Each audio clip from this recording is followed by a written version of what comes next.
What's the creepiest display of intelligence you've seen by another human?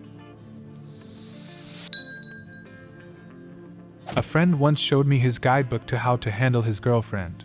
He'd taken notes on her likes and dislikes, what he'd given her and precisely how she responded, which actions caused which responses in her, what phrases he could quote at her to yield particular responses, etc., and then sort of used the information he'd collected to write a little guide to expected outcomes of various things he does, so that he could defuse her if she got mad at him. If she felt unloved, he had strategies for fixing the situation so he could go back to doing whatever he likes while she gets off his back. If X, then Y will likely do Z unless P. It was somewhere between oddly sweet and creepily manipulative. I imagine them breaking up and she eventually gets a new boyfriend. One day said boyfriend gets a message. "I see you are dating name. I wish you luck and happiness." Attached is a PDF with an instruction manual. I hope you find it helpful. You joke, but an ex actually made this list and shared it with me in case I wanted to share it with the next guy. In real life? My sister, hands down, and it's an ongoing thing. You remember that scene in The Matrix where Carrie and Moss downloads helicopter flight knowledge into her brain? Watching my sister just go about her daily life is like a never-ending loop of that scene. Dishwasher is broken? 10 literal minutes of YouTube later, she's got it figured out. The what, the how, the why, and it'll be fixed in half an hour if the parts are in stock at Lowe's. Car making a funny noise?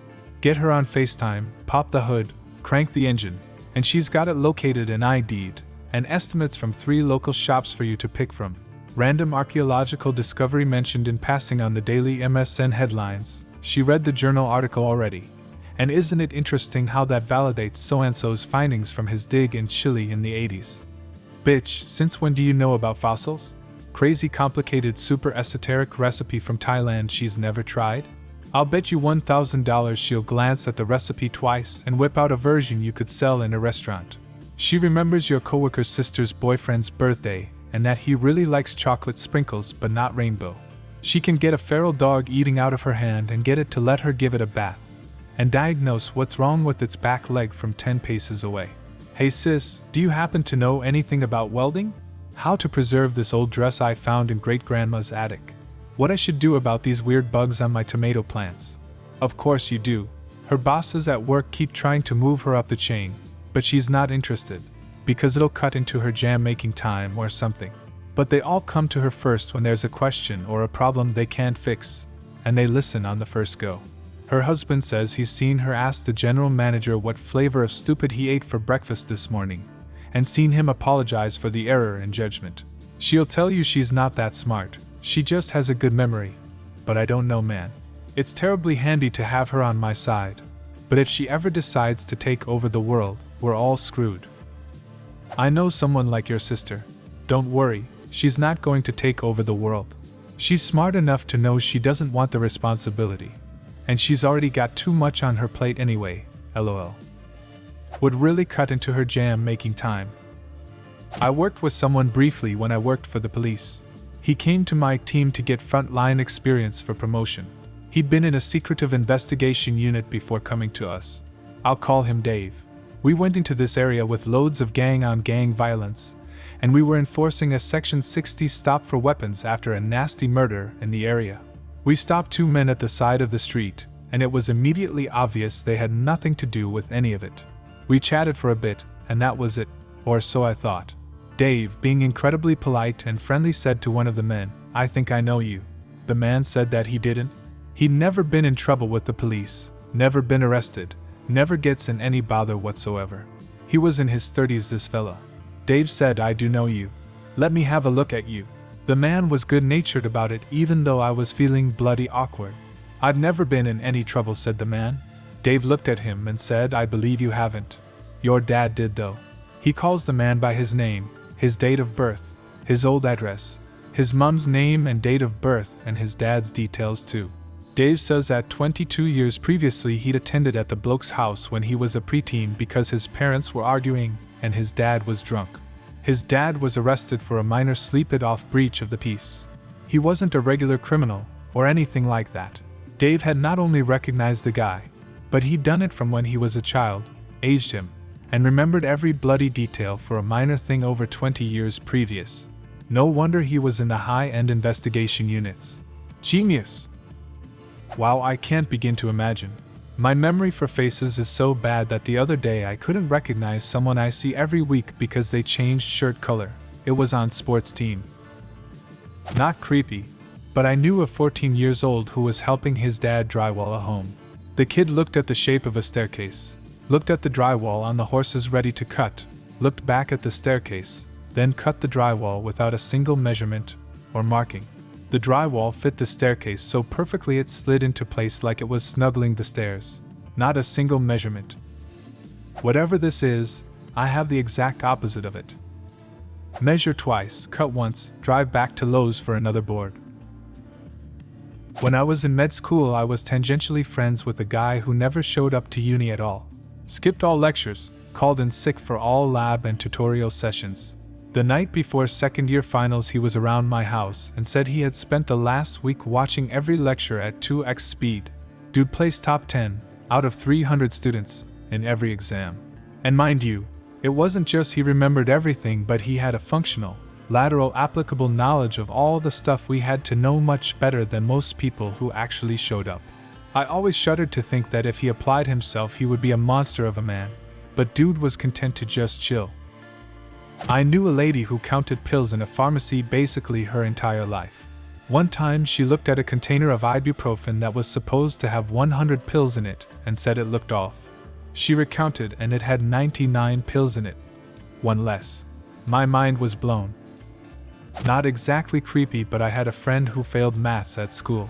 When presented with a selection of alcoholic drinks, even with hundreds of types, he could instantly work out the alcohol content, volume, and price to determine which would get him drunk the fastest. Shortly before my ex-wife and I separated, she stated that she had ran all of my friends and family away from me intentionally over the years.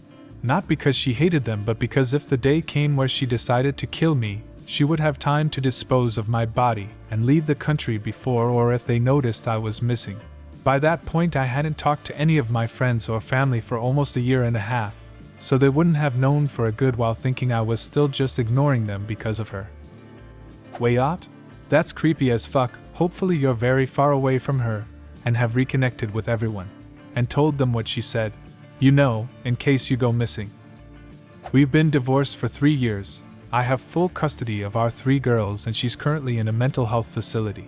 I didn't know it in the dating stages, but she had a mental illness and was diagnosed professionally with schizophrenia about 2 years before our divorce. I don't blame her for all of her actions or anything. I knew she was a sweet, kind-hearted person when we met, but her mental health declined rapidly after having each kid. The PPD really ramped it up, and it just became too much for her. We did divorce and I did get full custody of our daughters. My ex remotely took over the computers of 7 people using the same Wi-Fi and was able to make it look like the illegal images he was looking at were never on his computer. We lived in a duplex and they let us use their Wi-Fi. It wasn't until years later I realized what he had done. Sometime before this I had come home and walked into our room to find him in the computer of one of the neighbors on his computer. I saw a network map of all the computers in both houses. I confronted him, and he gaslit me into believing I had not seen what I thought. Some years later I stumbled upon a GIF on a shared tablet. It was shot in our very distinct bathroom and showed my 14-year-old niece nude. I called police immediately, and he never came home again. He is currently in prison. That night he was staying at his parents'. Police were investigating. I realized his Gmail was logged in on another tablet we shared. I could see his search history in real time. What's prison like in Virginia?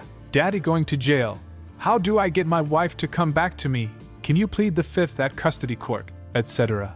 I've always found it extremely unnerving that he could be so tech-savvy on one side of things and so careless on the other. I once watched my cousin with Down syndrome just start hitting golf balls at the range like he was the course pro.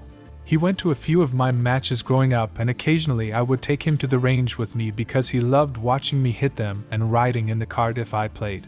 One day he was messing with one of my wedges and I offered him a couple balls. By no means was he sending these hundreds of yards, considering it's a pitching wedge, but every shot was practically identical to the one before. He was consistently hitting them 80 yards within what seemed like a 5-yard grouping. Since then I've tried to get him to hit more balls, but he just doesn't want to. By far the most unexpected thing I've witnessed. Maybe not creepy in a conventional way, but blew my mind and convinced me he was a cyborg. I found myself working on intelligence while I was deployed to Afghanistan. New world to me, never trained or worked in the field. I was an infantryman. I was the NCOIC, non-commissioned officer in charge, and worked with the OIC, officer in charge, Mike. Mike had this unnatural ability to recall random, obscure intelligence reports from months back.